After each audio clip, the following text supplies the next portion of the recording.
Segunda de Corintios, está después de Primera de Corintios, ya antes de Gálatas.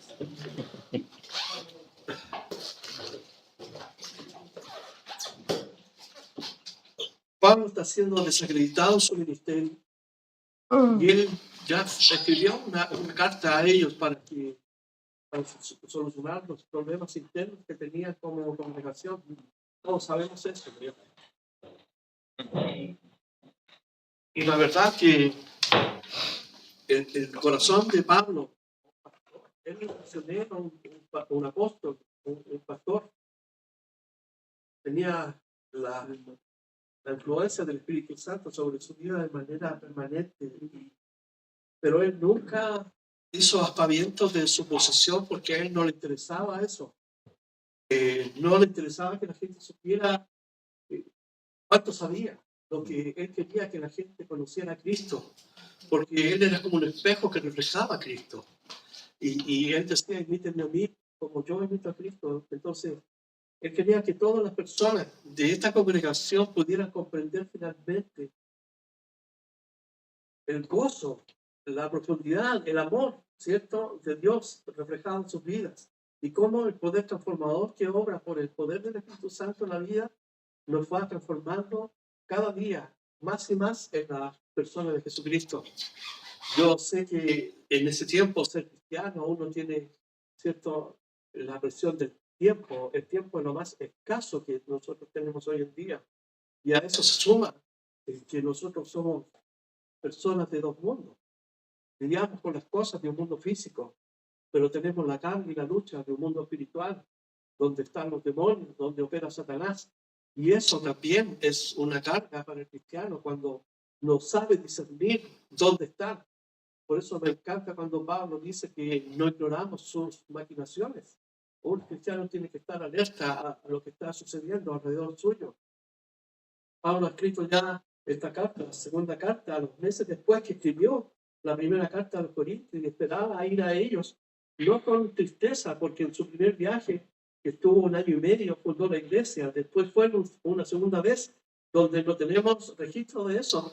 Lo único que podemos leer entre líneas que él fue y quedó muy triste, apresurado por lo que vio en ellos.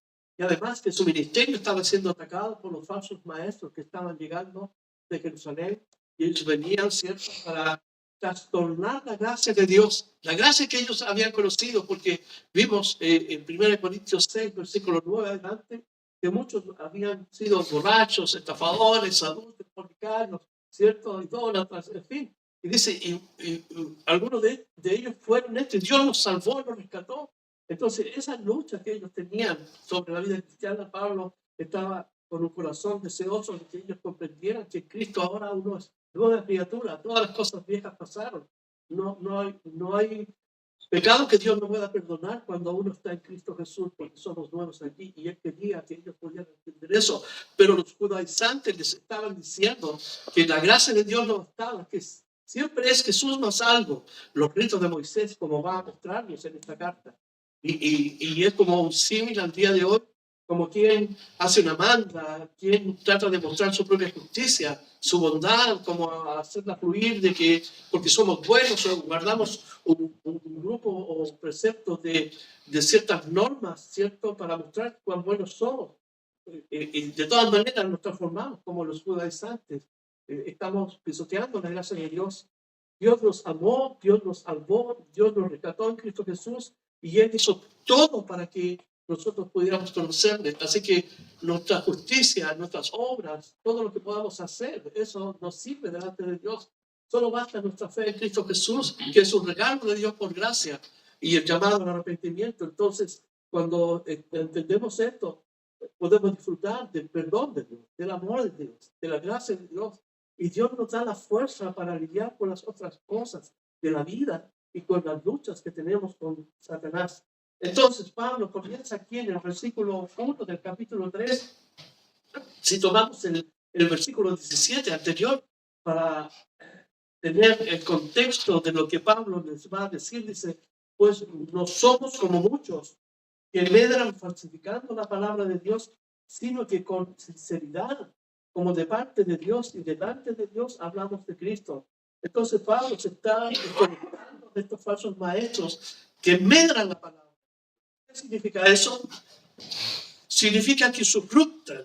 Ellos, además de pervertir la palabra de Dios, ellos toman algo, ¿cierto? Siempre para sí mismos, ya sea poder, un nombre, el dinero, como lo vemos en este tiempo, pero siempre están tomando algo del Evangelio para ellos. Pero Dios trae el Evangelio para que podamos disfrutar de esa gracia. Y cuando Dios levanta a los hombres, es para que ellos se escondan. Tenemos que escondernos en Cristo. Pablo dice, va a relatar en el próximo capítulo, que es como una vasija de barro para que la excelencia sea de Dios y no de Él. Entonces, muchos están ahí medrando, falsificando el Evangelio. Pablo a los Gálatas, el capítulo 1, se pueden anotar eso, dice que no que haya otro Evangelio, sino que hay algunos que nos pervierten, ¿cierto? Y dice, si más aún, si uno de nosotros, él está incorporando a todos, a Cefas, ¿cierto? A los apóstoles, a Timoteo, a Bernabé, a Tito, a todos cuantos ellos han conocido a Sila. Si uno de nosotros, de estos que he nombrado, anuncia un evangelio que sea distinto, entonces Pablo dice sea anatema, no que haya otro evangelio, sino que algunos lo toman y lo pervierten, los destruyen, ¿cierto? Ellos hacen de la doctrina su propia enseñanza, su propia doctrina y la pervierten. ¿Para qué? Como dice en Filipenses, para atraer y arrastrar discípulos tras sí. El libro de los Hechos también lo señala. Y sabemos que el apóstol Pablo, ¿cierto? Él nunca falsificó, él de su corazón, de su sencillez, habló la palabra de Dios. Por eso que en el versículo 1 dice, ¿comenzamos otra vez a recomendarnos a nosotros mismos? ¿O tenemos necesidad, como algunos, de cartas de recomendación para vosotros o de recomendación de vosotros? El asunto era que desde Jerusalén estaban dándole cartas a estos que eran cristianos, pero habían tomado la ley de Moisés también como base de la salvación. Es decir, Cristo más los retos de Moisés. ¿Y en qué consistía? La circuncisión, por ejemplo. El guardar los días sábados, algunas nuevas. No contaminarse con cierta clase de personas, como los gentiles. Es decir, eran judíos cristianos, pero que no habían, ¿cierto?, roto esa conexión con las cosas de Moisés. Cuando Jesucristo estuvo en su ministerio, dijo que el vino nuevo se ponía en odres nuevos y que un remiendo, ¿cierto?, de paño nuevo o viejo no se puede hacer con un remiendo viejo. ¿Por qué? Porque lo nuevo rompe el viejo. Y ahí estaba el conflicto, porque ellos no querían romper con lo antiguo y estaban obligando a estos cristianos de Corinto que habían recibido la gracia de Dios, ¿cierto?, a guardar ciertas normas, ciertas leyes, como, ¿cierto?, ocurre el día que les enseñan que las mujeres no pueden pintarse, que los hombres tienen que usar corbata, que hay ciertas posturas que asumir dentro del culto, etcétera, etcétera, etcétera. Y eso entonces estaba empañando, de verdad, la esencia del Evangelio que trae libertad. Somos llamados a ser libres en Cristo Jesús. Entonces, aquí muchos estaban viniendo a Jerusalén con cartas de recomendación de los apóstoles. Entonces, eso les daba pie para tomar autoridad sobre la iglesia, lo cual hicieron. Y cuando lo hicieron, estaban denostando entonces el Evangelio de la Gracia que el apóstol Pablo estaba predicando. Y sabemos que el apóstol Pablo, él decía que había conocido a los apóstoles, pero que no había recibido nada nuevo de parte de ellos. Esto lo pueden encontrar en el libro de Gálatas, el capítulo 1 y el capítulo 2. Dice, cuando fui a ellos, no aprendí nada de ellos nuevo, no me participaron en nada nuevo, solamente que ellos a mí y a Bernabé nos dieron la mano, nos abrazaron y dijeron, vayan a los gentiles, solamente no se olviden de los pobres y las viudas. Entonces, Pablo dice en Gálatas, allí se me encomendó entonces la predicación, el ministerio a los gentiles y a Pedro, entonces los de la circuncisión o los judíos. Así que tenemos estos dos grupos, pero están enfrentados ahora en la iglesia, están denostando al apóstol Pablo. Entonces le dice, ellos llegaron con cartas a tomar control de la iglesia, o al mismo tiempo cuando yo me fui, ustedes les dieron carta, entonces ellos tomaron control y poder de la iglesia. Entonces Pablo dice, comenzamos otra vez a recomendarnos a nosotros mismos en alusión a esto, que decían nosotros tenemos una carta. ¿Verdad? Yo recibí una carta de Pedro, yo recibí de Jacobo, y tú no tienes nada. Entonces él le dice, también la iglesia nos dio una carta. En aquel tiempo, existían los famosos o los llamados predicadores itinerantes. Aquellos que habían recibido a Jesucristo, pero que no tenían una conexión, por ejemplo, con el apóstol Pablo o con los discípulos, ¿cierto? O que ahora son apóstoles. Iban de ciudad en ciudad predicando el evangelio, porque habían recibido a Cristo. Y ellos entonces estaban tomando muchas veces la oportunidad para usufructuar de esa predicación. Por lo mismo, los discípulos escribieron un texto que se llama la Didache. Ustedes la pueden bajar de internet, la Didache, donde los discípulos dan pautas para aquellos predicadores itinerantes. Como por ejemplo, si una persona llega a la iglesia, no puede pedir dinero, no puede pedir alojamiento, pero si la iglesia le otorga alojamiento, no puede estar más de 2 días, porque muchos pastores se quedaban una semana y es fácil vivir así a costa del evangelio. Entonces, no más de 2 días. Si están más de 2 días, entonces la iglesia tiene el derecho de expulsarlos porque están aprovechándose. No puede pedir dinero. Si la iglesia le da, que sea lo suficiente para moverse de una ciudad a otra. Entonces, los discípulos establecieron una pauta, unos principios para ponerle límite al abuso que existía en aquel tiempo. Y el apóstol Pablo está diciendo aquí, ellos están tomando estas cartas, ellos están teniendo estas recomendaciones, nosotros no, dicen, nosotros no vamos a hacer eso. Dice en el versículo 2, nuestras cartas sois vosotros. Entonces, la evidencia del trabajo, del ministerio del apóstol Pablo, eran las vidas transformadas de estas personas. Y es interesante que Pablo dice que ellos no son hijos de él, ellos son hijos de Dios. Pablo los condujo a Jesucristo, no los condujo a él. Y como hoy en día encontramos personas haciendo discípulos, ¿cierto? Yo me he encontrado con la sorpresa de que muchos líderes, ¿cierto? Cuando he hablado con ellos me dicen, no, estoy con mi discípulo. Ellos son discípulos de Cristo, nosotros somos discípulos, aprendices de Jesucristo, y tomamos la palabra, y ella es la que nos educa, nos enseña. Es cierto, hay un maestro, hay un pastor, hay un líder que le enseña, pero no para apropiarse de la vida de la persona, sino para mostrarle el camino por donde debe andar. Y principalmente, la decisión de caminar en Cristo Jesús, de vivir para Dios, de vivir una vida rendida a Cristo, no pasa porque alguien puede empujar a eso a una persona, sino porque la persona en una relación personal decide vivir para Dios. Y eso es sumamente importante. Pablo dice, nuestras cartas son vosotros, escritas en nuestros corazones, conocidas y leídas por todos los hombres. Entonces, en la ciudad de Corinto había un término, corintianizar, que en cierto modo exponía la depravación que había en la ciudad. Cuando decía vamos a corintianizar, vamos al carrete, a las drogas, al sexo, a los templos, a la idolatría, al paganismo. Eso significaba. Entonces, cuando ellos salieron de este mundo, Pablo les dice, esa transformación es una evidencia de que Dios está trabajando en sus vidas y es el fruto. Entonces, las cartas de presentación que en cierto modo podamos tener son las vidas transformadas de ustedes. Y ustedes pueden llevar a Dios, no a nosotros. Porque recuerdan cuál era uno de los problemas en la primera carta. Unos decían, yo soy de Pablo, otros de Cefas, otros de Apolos. Y Pablo nunca hizo un discípulo para tomarlos así. Él quería llevarlos siempre a Dios. Recuerden que estaban estos falsos maestros. Y Pablo, cuando escribe en Filipenses, el capítulo 3, el versículo 18, les escribe a ellos, les dice así, porque muchos andan como os he dicho muchas veces, y ahora lo digo aún llorando, que son enemigos de la cruz de Cristo, cuyo fin es perdición, cuyo Dios es su apetito y cuya gloria es su vergüenza.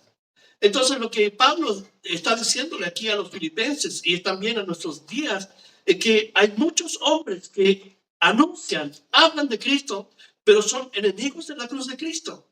¿Por qué? Porque su Dios no es Cristo Jesús, no es el Redentor, no es el Dios de Israel ¿cierto? Que se hizo hombre, no es el Dios que fue a la cruz. Su Dios es su apetito, es su gloria, es su vergüenza. Entonces Pablo les advierte a la iglesia de que muchos hombres son enemigos de la cruz de Cristo. Y estos judaizantes eran enemigos de la cruz de Cristo. Por eso dice, nuestras cartas son ustedes, no un papel que me dé autoridad. En ese tiempo era común. Cuando iban de una iglesia a otra, llevaban una carta de recomendación. Vengo de la iglesia de la Odisea, vengo de la iglesia de Éfeso, y la gente lo recibía. Pero eso se tornó en un abuso. Hoy día también, ¿cierto? Hoy día la gente utiliza títulos como apóstol, soy un apóstol. Pero ya vimos que Pablo no se identifica con el grupo de apóstoles, porque dice que él fue llamado por Jesucristo y es un apóstol a los gentiles, ¿cierto? Es un llamado de Dios para un trabajo específico para trabajar con ellos. Entonces, nuestras cartas escritas en nuestros corazones y conocidas y leídas por todos los hombres son ustedes. Hay un testimonio que la gente puede ver de cambio de vida. Y si eso no es así, entonces hay que tener cuidado, ¿cierto? Donde estoy en relación con Dios, porque se supone que cada persona que tiene un encuentro con Cristo, ¿cierto? Es transformado por Dios para, ¿cierto? Una nueva vida en Cristo Jesús. Entonces, cuando nosotros nos estamos dejando ese cambio de vida, entonces tenemos que parar, sentarnos y escudriñar nuestra fe, escudriñar nuestra vida para saber dónde estamos nosotros con Cristo. Y es posible que muchas veces las pruebas, las dificultades de la vida, el enemigo, recuerden que somos hombres de dos mundos, las cosas de esta tierra nos afligen, ¿cierto? Y no podemos ver a veces salidas. Y viene el enemigo, se aprovecha de eso con datos de fuego para afectarnos en nuestra mente, donde se genera una batalla espiritual, ¿cierto? ¿Por qué me pasa esto? ¿Por qué veo otras familias si no les pasa esto? ¿O por qué me pasa a mí? Como padre de familia que quisiera otra cosa, o como cristiano, como cristiana. Pero precisamente nosotros tenemos que saber que tenemos una vida cristiana que no es fácil. Jesús es un ejemplo, es un modelo de ello. Él vino a mostrarnos el camino. Y si Él sufrió, de una u otra manera, nosotros también pasamos por pruebas.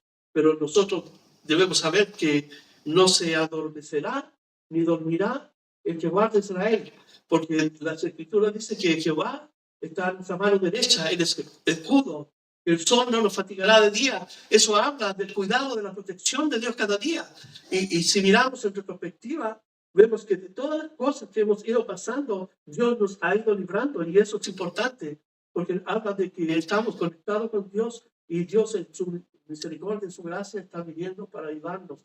Pablo quería, ¿cierto?, hacerles saber que ellos, sus vidas cambiadas, su transformadas. No todos, porque había cizaña y trigo, pero los que habían sido tocados por Cristo, por la palabra, entonces su vida estaba dando fruto. Entonces le dice, ustedes, sus vidas dan testimonio de que están conectados con Dios, que son hijos de Dios, no nuestros discípulos, como lo hacían los falsos maestros. Entonces, en el versículo 3 dice, siendo manifiesto que soy carta de Cristo expedida por nosotros, escrita no con tinta, sino con el Espíritu de Dios vivo, no en tablas de piedra, sino en tablas de carne del corazón. Y ahora Pablo va a dar un giro aquí, porque va a hacer un contraste en lo que significa vivir por reglas, por rito, lo que significa vivir por, de pronto, nuestras propias normas para considerarnos buenos delante de Dios, frente a descansar en la gracia de Dios. Porque la palabra dice que no hay ningún justo, ni uno bueno. Y entonces, Dios nos ha librado, nos ha perdonado, pero la gracia de Dios cuando viene en nuestras vidas es la que nos da la fuerza para seguir adelante. Entonces Pablo va a poner este contraste entre las tablas de piedra y las tablas de carne. Fíjense que en el Antiguo Testamento, cuando Moisés, en el código cierto sinaítico, cuando él recibe las tablas en Éxodo 20, 21, 22 y 23 y 24, pero fundamentalmente en el 20, él recibe las tablas de la ley, escritas ¿dónde? En una tabla de piedra. Y eso era externo.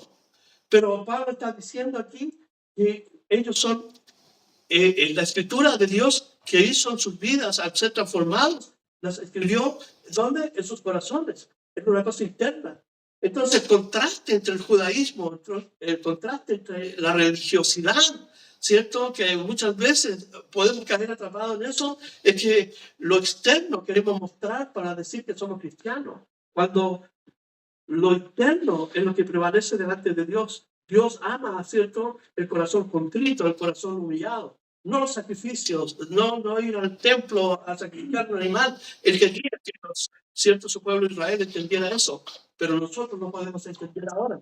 Porque Pablo le está diciendo a ellos que esa es la diferencia entre vivir por la ley y vivir por la gracia. Porque la ley te cambia por fuera, pero la gracia te cambia por dentro. Y cuando te cambia por dentro, entonces está ese proceso de la nueva criatura, de la transformación. Dios regenera nuestro ser, nos da una nueva naturaleza, que es lo que Pablo ha estado transmitiéndonos desde la primera carta. Pero ellos quisieron vivir por esta ley. Y los cristianos de Corinto, muchos aceptaron eso, que era importante circuncidar a los niños, por ejemplo, o guardar ciertas fiestas de los judíos. Hoy día lo tenemos también esto presente en el movimiento que se llama mesiánico, donde los pastores, ¿cierto?, están usando el hebreo, ¿cierto?, usan el Mechía y el Yeshua Yononai y toda la terminología y están incorporando las fiestas judías dentro del cristianismo. Hay un pastor mexicano que se cree rabino y usa, ¿cierto?, toda esa, usa la kipá y todas esas cosas. Y la iglesia que pasó, vivía de la gracia, pasaron ahora a vivir bajo la ley. Y eso está sucediendo. Los movimientos mesiánicos están explotando por todo el mundo. Pero a diferencia, muchos judíos que eran mesiánicos, no eran mesiánicos, ahora están viniendo a Cristo, pero están descansando en la gracia de Dios. Y esa es la diferencia de vivir bajo la gracia y bajo la ley, que es una tabla de piedra. Y precisamente cuando vivimos de esa forma delante de Dios, bajo una religión cristiana, nos pone duros, tensos. Fíjense que en el monte Sinaí, Dios se reveló a ellos. ¿Se recuerdan? Éxodo 3:14, cuando le dice, yo soy el que soy. No tan solo reveló un nombre, Dios reveló su esencia. Porque los que venían de Egipto estaban acostumbrados en el panteón de los dioses a tener cientos de nombres de dioses.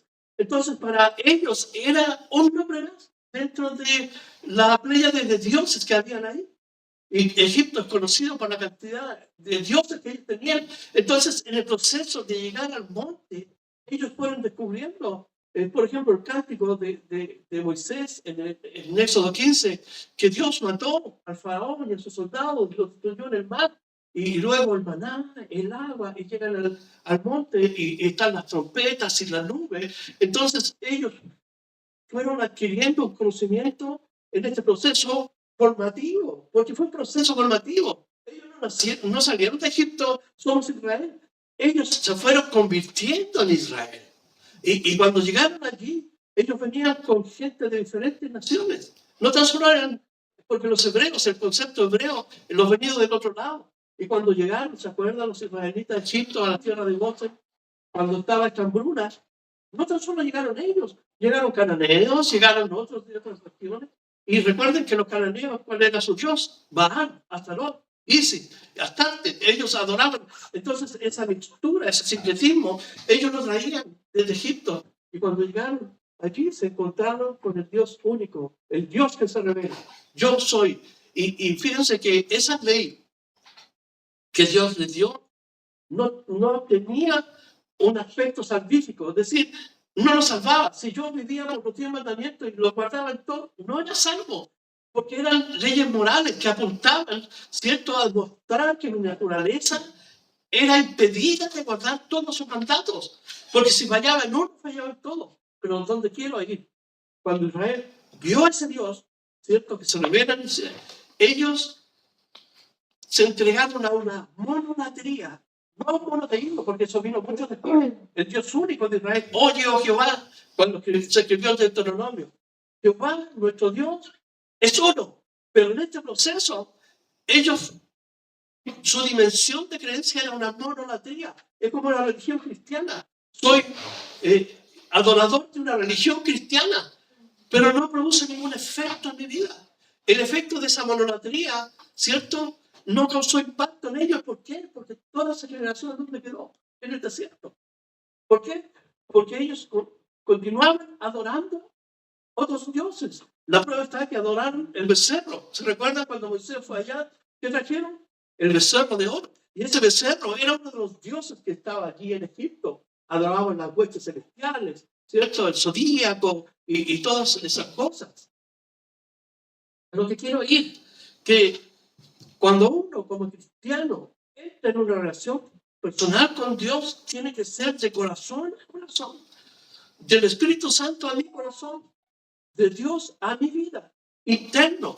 Y lo que viene externo es el fruto de lo que está sucediendo en mi interior. Pero cuando yo cambio y tergiverso el plan y propósito de Dios y vivo por las cosas externas, nunca mi corazón va a ser transformado, nunca va a ser cambiado. Por eso que Pablo está diciendo aquí y haciendo este contraste en los que habían nacido de nuevo en la iglesia y los que estaban siendo absorbidos por esta concepción, ¿cierto?, legalista de la fe. Es la gracia de Dios. Es la gracia de Dios. Si vamos allí al versículo 3, entonces no estaba de piedra, rígido, duro, religioso, sino dócil, un hombre que se sumerge en Dios. Y tal confianza tenemos mediante Cristo para con Dios, es decir, Cristo es suficiente para transformar la vida de una persona, no una religión. Porque hemos visto a través de los siglos, a través de la historia de la iglesia, ¿cierto? Principalmente entre el siglo III y antes de la Reforma, cuando la iglesia católica tomó, ¿cierto?, el poder y control, lo que hizo, destruyó, mató, asesinó a gente porque creían en Cristo, pero la iglesia tenía sus propias dogmas, sus propias reglas, y hicieron de la religión algo mortal. Aparecieron la sinonimia, que es el acto de comprar los cargos públicos, la adoración a la Virgen, apareció la confesión auricular y todas esas cosas. Pero antes del siglo III era una iglesia perseguida por el Estado, era una iglesia, ¿cierto?, que se juntaban las catacumbas. Ellos se reunían a escondidas, eran enviados al Coliseo. Después de eso, ¿cierto?, cuando vino Constantino, todo el cristianismo, eso se acabó. Se acabó la persecución, se acabó el Coliseo, se acabaron las catacumbas. Ahora viene el poder, ¿cierto?, de alcanzar esos lugares de privilegio, de control de la iglesia. Pero volviendo aquí, para no irme, un cambio en el corazón es producido cuando hay una entrega absoluta y relación completa a Dios. Y solamente el versículo 4 es Cristo suficiente para hacer ese cambio. No necesitamos otra cosa, no necesitamos cosas externas. Cristo suficiente. Y el versículo 5, Pablo dice, no que seamos competentes por nosotros mismos para pensar algo de nosotros mismos, sino que nuestra competencia viene de Dios. Es decir, la habilidad. Pablo era un hombre educado al pie de Gamaliel, uno de los mayores filósofos de aquel tiempo. Pablo era de Tarso y Gamaliel era de Tarso, pero también era miembro del Sanedrín. Un hombre que tenía un conocimiento de la Torá, pero completo, es decir, de la ley absoluta en el judaísmo, porque Pablo era un hombre de dos mundos, era judío y romano. Pero Pablo nunca se aferró a eso. Nunca se aferró a eso. Si ven en 1 Corintios conmigo, el capítulo 3, versículo 5 al 7.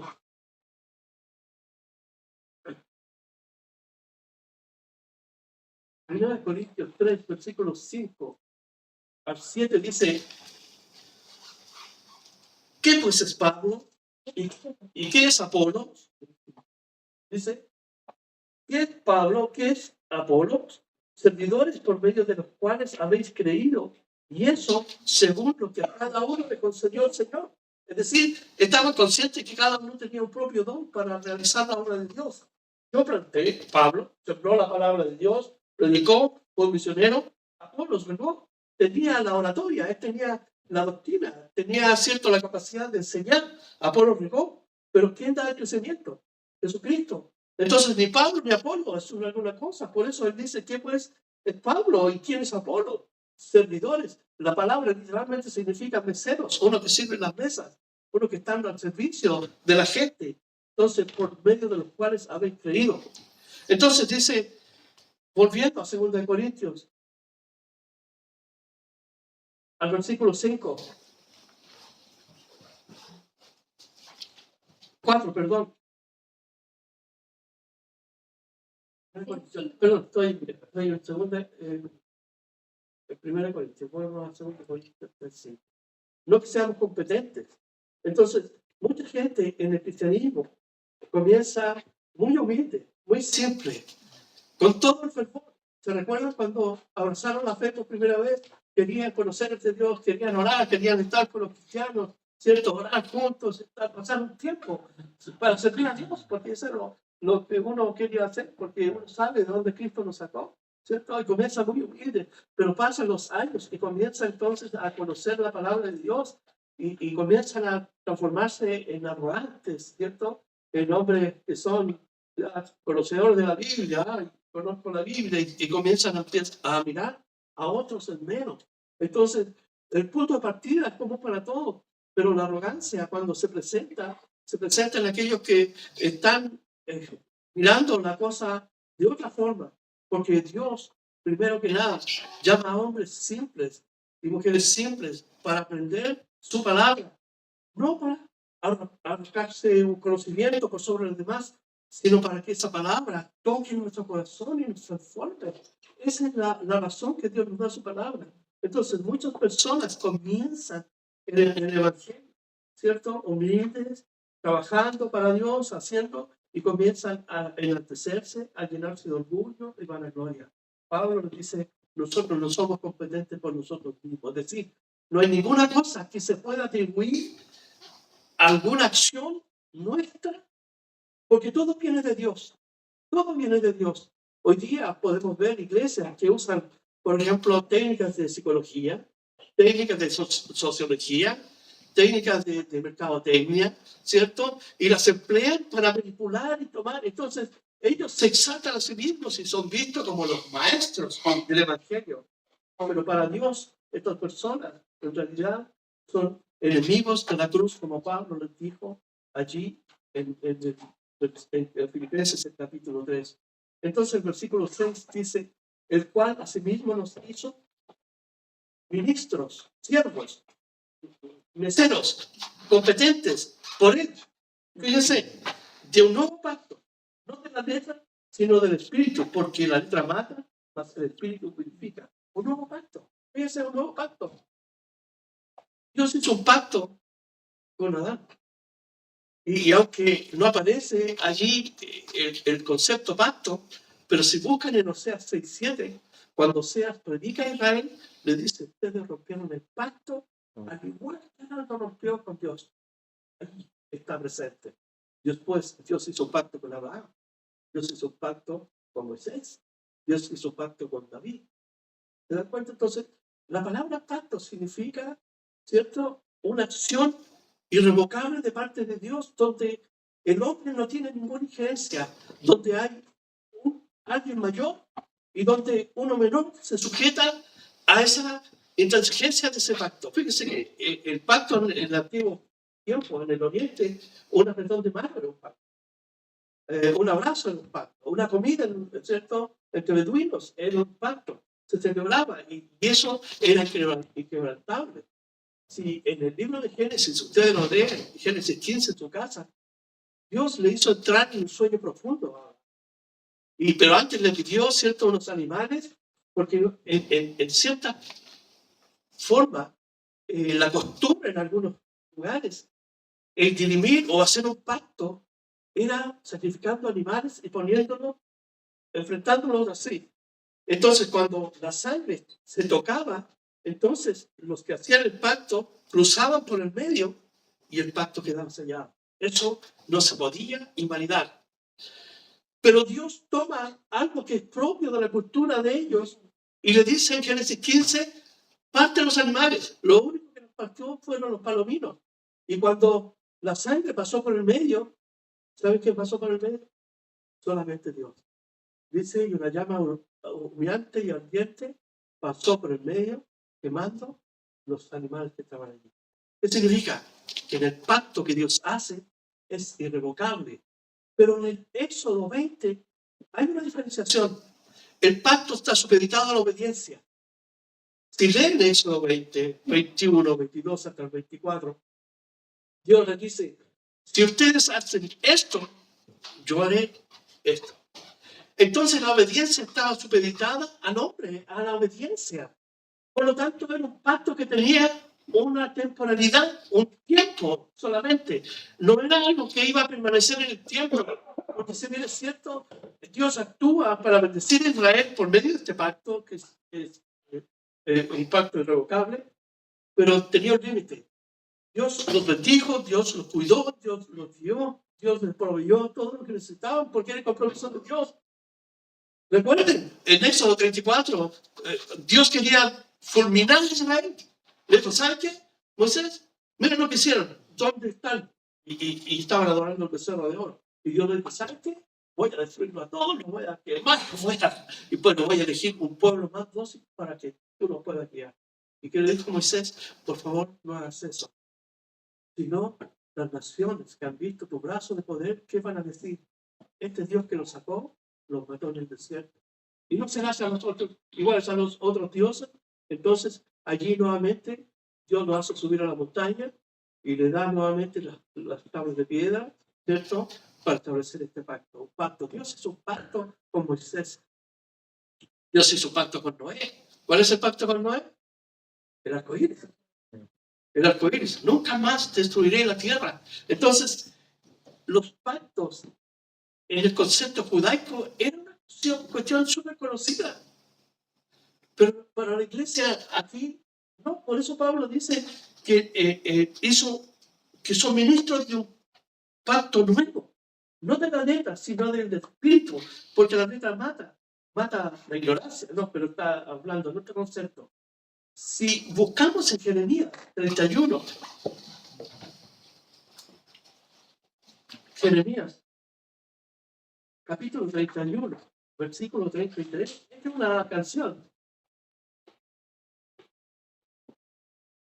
31, 33.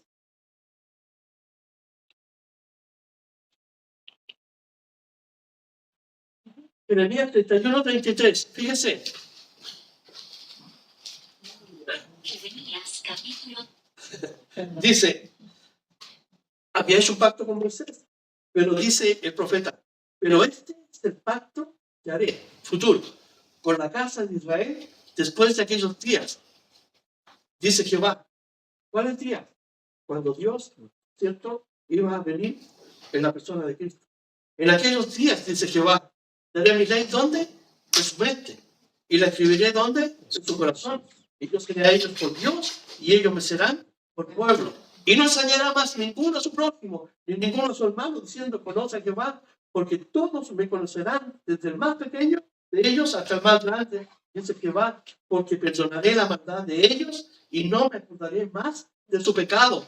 Fíjense, aquí hay muchas cosas que podemos, antes de seguir con el contexto de esta carta. Primero, la expiación. Cuando Dios enseña a Moisés, le da las tablas, pero también le da el tabernáculo, le da los sacrificios, el código sacerdotal, ¿cierto? Entonces, el judío sabía cuando fallaba, pecaba, tenía el tabernáculo, estaban los sacerdotes, llevaba su ofrenda y había expiación, era perdonado. Una vez al año era el Yom Kippur, el perdón de pecados nacional. Todo el pueblo se congregaba en torno y la gloria de Jehová bajaba al lugar santísimo, porque el sumo sacerdote, ¿cierto?, entraba al lugar santísimo con la sangre del macho cabrío y la esparcía sobre este altar que había allí donde estaba, ¿cierto?, este propiciatorio.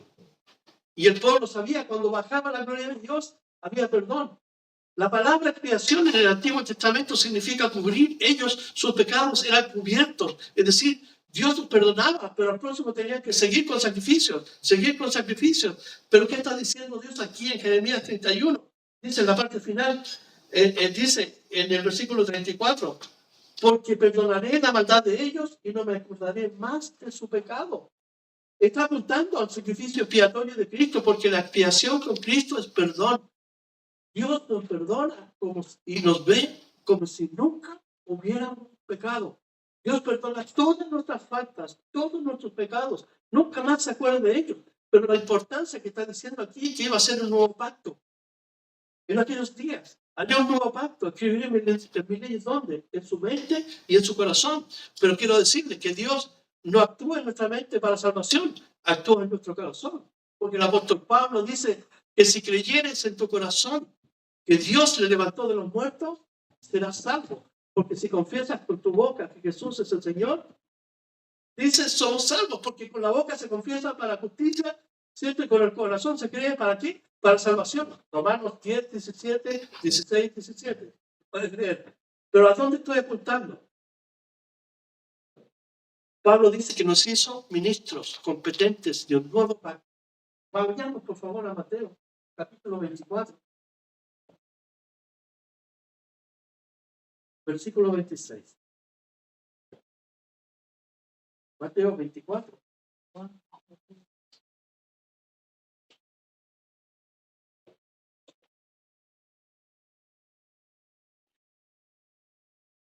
Versículos 26 y 28.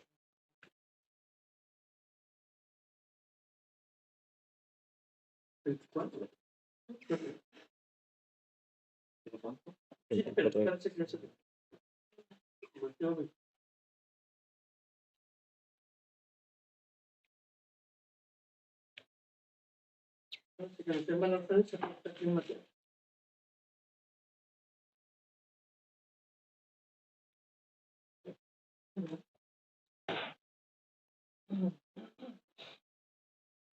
El pasaje donde Jesús toma la cena con sus discípulos, dice, institución de la Santa Cena, dice usted.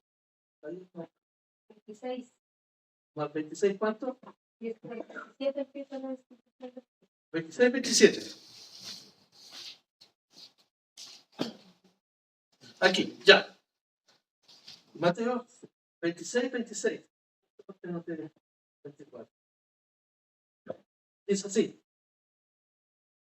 Y mientras comían, tomó Jesús el pan y bendijo y lo partió y dio a sus discípulos y dijo, tomad, comed, esto es mi cuerpo.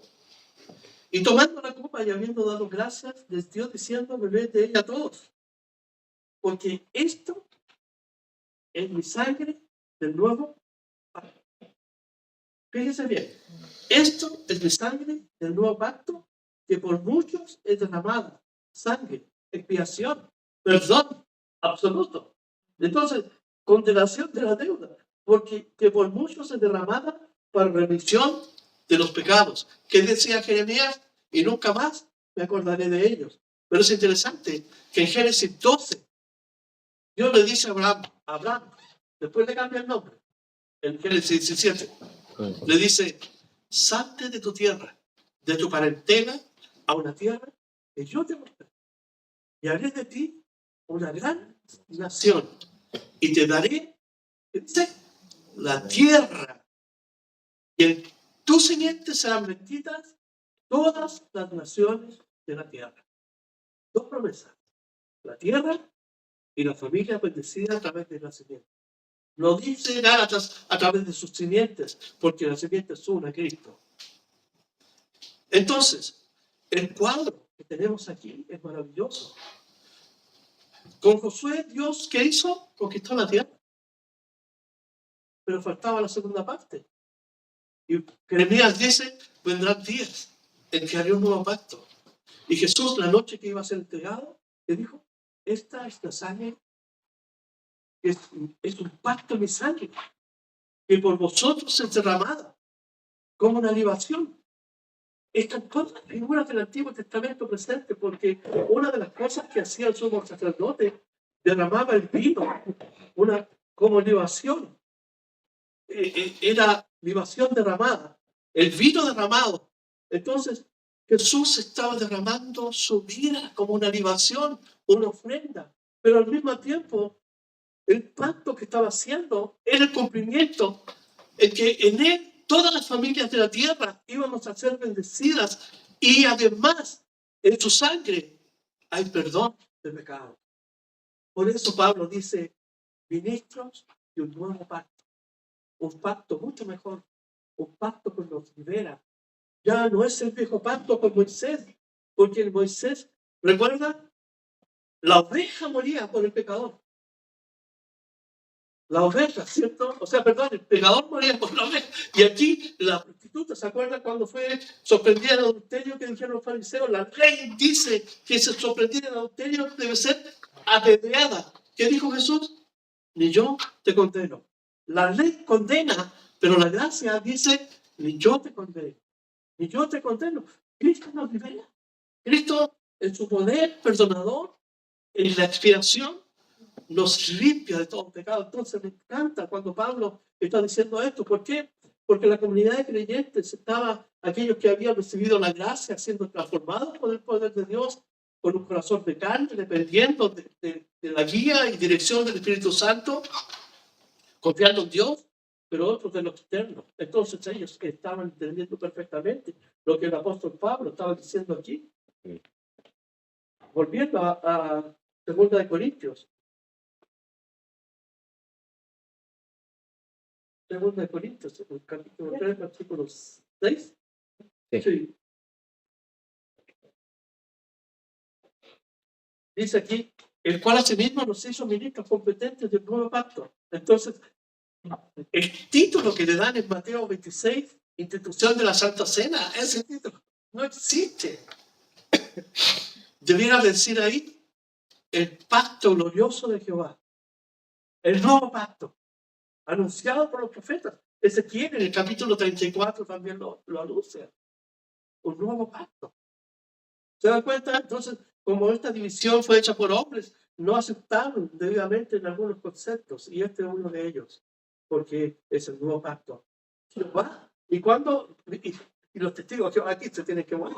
¿Por qué? Porque Jeremías que dice Jehová, en aquellos días haré un nuevo pacto. ¿Quién hace el nuevo pacto? Jehová. ¿Quién es Jesús? Jehová. Porque este es mi pacto, dice, en mi sangre. ¿Se dan cuenta que los testigos no tienen argumentos para decir que Jesucristo soy yo? Jesús es Jehová. Y es interesante porque cuando Pablo dice en Filipenses que toda rodilla se doblará y toda lengua confesará que Jesucristo es, ¿qué dice? Señor, es Jehová. Curios, la más alta autoridad. ¿Se dan cuenta?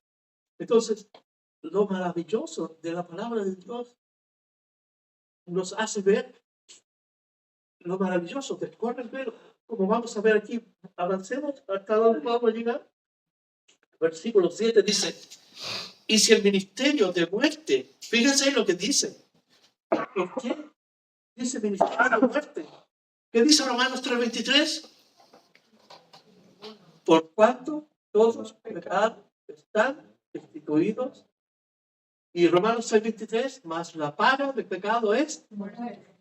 ¿Cuál era la paga de la ley? Muerte. ¿Y por qué Dios entonces nos dio la ley? O dio la ley por medio de Israel. Porque en Éxodo 19:5 Dios les dice, ustedes serán especial tesoro, una nación santa, una nación de reyes y sacerdotes. ¿Cuál era la virtud que tenía Israel otorgada por Dios? ¿Qué era el poder de Dios? De ser testimonio, de testificar que Baal, que Astarot, que Isis, que el Siríaco, que los dioses que tenía Faraón en Egipto no son nada, porque es una pelea física, ¿cierto? Pero espiritual. Dios destruyó los dioses de Egipto con las plagas. Les mostró, ¿se acuerdan que los brujos hicieron una serpiente? ¿Y qué hizo la vara de Moisés? ¿Qué hizo? Se comió a las serpientes. Los brujos hicieron eso. Pero después, cuando vino la plaga de los piojos, los brujos no pudieron hacer nada más. ¿Por qué? Porque en el poder espiritual y las luchas de huestes espirituales están allí presentes el poder de Dios. Venció a los dioses de Faraón. Entonces, la ley Dios la dio para mostrar que el hombre es incapaz, para mostrar algo de justicia delante de Dios, que es incapaz, que sus actos, que nuestros actos, me incluyo, todo son infructuosos delante de Dios. Isaías dice, vuestras justicias son como trapos de inmundicia. Vuestra justicia como trapos de inmundicia. Entonces Dios nos dio la ley para demostrar que somos incapaces. que aunque obremos, es visto como justicia, además para aceptar la culpabilidad. Romanos 7, ¿qué dice Pablo? Yo por la ley conocí que el pecado. Tienen que estar leyendo la escritura de la semana. Romanos 7 dice, yo no conocí que era pecador por la ley, porque cuando la ley me dijo no codiciarás, ¿qué hizo? Tomando ocasión la ley, me mató y me hizo culpable. Aquel que quería cumplir la ley tenía que cumplir en todo, en absolutamente todo. Si fallaba en uno, fallaba miserable en todo. Entonces Pablo dice, y ahora podemos comprender por qué dice la ley cuando dice, miserable de mí, ¿quién me librará de este cuerpo mortal? ¿Cómo puedo agradar a Dios? ¿Cómo puedo ser aceptado por Dios si la ley me hace culpable? ¿Qué dice Romanos 8:1? Mas gracias sean dadas a Dios por nuestro Señor Jesucristo. Entonces la ley aplasta al hombre, lo hace culpable, porque Dios quería mostrar el camino de la cruz. Y eso fue una estrategia de Dios, porque Dios podía haber usado cualquier plan.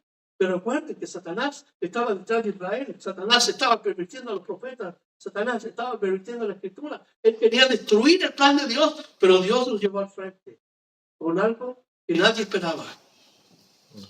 Porque si nosotros hiciéramos una tesis personal, cada uno aquí levantáramos una tesis o un ensayo para decir o para pensar cuál era el método o cuál es el método más ideal para Dios restituir al hombre, nunca hubiéramos pensado en la cruz. Nunca hubiéramos pensado que Dios iba a nacer en un pesebre. Nunca íbamos a pensar que Jesucristo iba a entrar montado en un pollino. Jamás. Pero Dios lo pensó. Y aquí está lo más grande de todo lo que hizo Dios. Porque Dios pensó en ti y Dios pensó en mí. Dios pensó en ti y Dios pensó en mí. En este proceso. Así que podemos ver que el ministerio de muerte, del versículo 7, y si el ministerio de muerte grabado con letras en piedra fue con gloria, tanto que los hijos de Israel no pudieron fijar la vista, y aquí vamos a pararnos en este versículo, tanto que los hijos de Israel no pudieron fijar la vista en el rostro de Moisés a causa de la gloria de su rostro, lo cual había de perecer. Dos cosas, un ministerio de muerte, los hijos no podían mirar la gloria de Moisés, y tercero, tenía que perecer. ¿Qué nos habla esto? Que el hombre en el Antiguo Testamento no podía tener una relación directa con Dios. Necesitaba sustituto. Necesitaba una vía. ¿Y cuál era? Los sacrificios que Dios hizo. La gloria de Moisés, cuando Moisés, ¿cierto?, se puso el velo, esa luz se estaba apagando. ¿Por qué era temporal? Porque la ley, el fin de la ley, ¿cuál es? Cristo.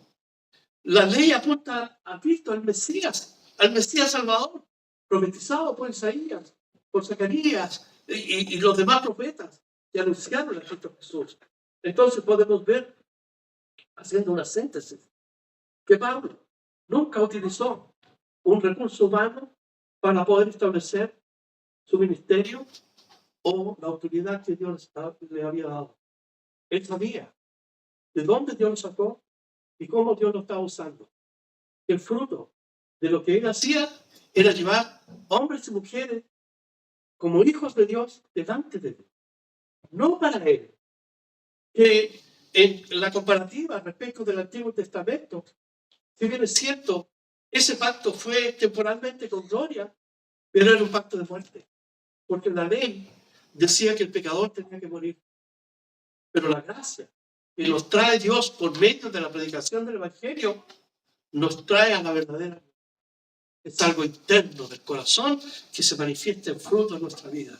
Entonces, estos cristianos de Corinto que estaban volviendo, ¿cierto?, tomando esta enseñanza como los cristianos del libro de los Hebreos, que habían vuelto, ¿cierto?, a los sacrificios y todo eso, negando, haciendo impropia a la cruz de Cristo. Pablo está aquí corrigiendo esta enseñanza, diciéndoles que hay un nuevo pacto mejor. Dios lo hizo por nosotros. Dios usó estos medios para de vez en cuando, temporalmente, en ciertas administraciones, que es la palabra mayordomía, ¿cierto? Ir cautelando su plan. Hizo un plan con Adán, con Abraham, hizo uno con Moisés, antes con Noé, y llega, hace uno con David, segundo de Samuel, y ahora hace un pacto que es superior. Un pacto que es del corazón. En el Antiguo Testamento muere una oveja. En el Nuevo Pacto muere el Hijo de Dios. Y eso hace una gran diferencia. Entonces, nuestra vida cristiana debe estar modelada, no por reglas, no por formas externas, por la palabra de Dios y por la guía de su Espíritu. Cada uno tiene ahora en esta libertad, porque dice que la letra mata, pero el Espíritu hace libros, que alguna iglesia lo usan para hacer escándalo y todo eso, pero habla de la libertad para tener acceso a Dios. Y en ese acceso a Dios, ahora Dios tiene todo para nosotros. Y con esto termino. Y Dios, como dice el mismo apóstol Pablo, nos dio a su Hijo Jesucristo, ¿cuánto más no nos dará las cosas que nosotros necesitamos cada día? Si Dios utilizó todos los recursos para traer a su Hijo y llevarlo a la cruz, para tomar nuestro lugar, ¿cuánto más Él está preocupado de las otras cosas que suceden en nuestra vida? Por eso es importante sentarnos y reflexionar. ¿Cuál es la imagen de Dios que tengo? ¿Cómo conozco a este Dios? Porque si este Dios que yo ahora reflexiono sobre él fue capaz de darme a su Hijo, entonces me va a dar todas las cosas que yo que necesito. Jesús dijo, busca primero el reino de Dios, pero búscalo. Buscar el reino de Dios significa tener una disciplina de oración, una disciplina de estudio, una disciplina de estudio familiar, de hogar, ¿cierto? De compartir la palabra. Cuando yo estoy allí inmerso en esa búsqueda, Dios nos provee todas las cosas absolutamente. Y eso, hasta el día de ayer o hasta esta mañana, usted y yo no pudimos ser felices. Pudimos dormir, descansar, alimentar, vestir. Es suficiente. Es suficiente. No podemos estar como los otros gentiles que desean las otras cosas. Jesús dijo, miren las aves, cierto, que no vuelan, no trabajan ni nada. Mira las flores. ¿Cuánto más vuestro Padre Celestial os dará todas las cosas que ustedes necesitan? Entonces, Dios nos ha dado la gracia. La gracia es un don, un regalo, algo que no merecemos. Pero Dios quiso dar por su gracia y por su amor. Vamos a ver. Padre, gracias por este tiempo en tu palabra, Señor. Por gran amor, Señor. Por este pacto maravilloso que tu propio Hijo hizo, Señor. Con su propia vida. Para tomar nuestro lugar, porque éramos culpables. Heredamos, Señor, una naturaleza pecaminosa. Y aunque muchas veces no nos proponemos o no nos proponíamos pecar, hacíamos las cosas que eran propias de nuestra naturaleza. Por eso tú, Señor, enviaste a tu Hijo para tomar nuestro lugar, Señor, y redimirnos. Gracias, Padre Celestial, por este día, por este tiempo de estar en tu palabra, porque entendemos, Señor, lo que tú has hecho por nosotros. No en la magnitud, porque somos finitos y limitados, pero entendemos, Señor, el gran sacrificio que tú tomaste, Señor, para redimirnos. En el nombre de Jesús te damos gracias. Bendice lo que queda de este día. Oramos, Señor, por Luchito, por Ruth, para que los bendigas. Por su madre, Señor, que están pasando momentos difíciles. Por Mayra, bendizo, cuídalo. Señor, en el nombre de Jesús, también nosotros que podamos disfrutar lo que queda de este día por nuestra familia, Señor, y que nos puedas guardar de todo mal. En el nombre de Jesús,